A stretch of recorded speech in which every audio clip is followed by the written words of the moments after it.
தற்போது திமுக ஆட்சியில் டெல்டா மாவட்டங்களில் பல லட்சம் டன் நெல் கொள்முதல் செய்து அதை பொறுப்பற்ற முறையில் மழையில் நினைத்து விவசாயிகளின் உழைப்பையும் பணத்தையும் வீணாக்கப்பட்டுள்ளது.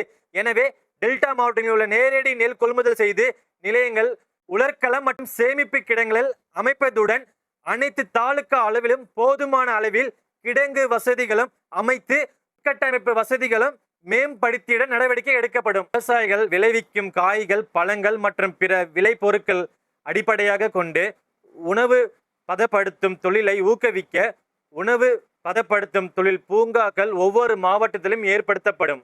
இது போன்ற திட்டங்கள் செயல்படுத்த பூம்புகார் தொகுதி வெற்றி வேட்பாளர் எங்கள் அன்பு அண்ணன் எஸ் பவுன்ராஜ் அவர்களுக்கு இரட்டை சின்னத்தில் வாக்களித்து பெரும்பான்மை வாக்கு வித்தியாசத்தில் வெற்றியடை செய்யுமாறு மிகவும் தாழ்மையுடன் கேட்டுக்கொள்கிறோம்.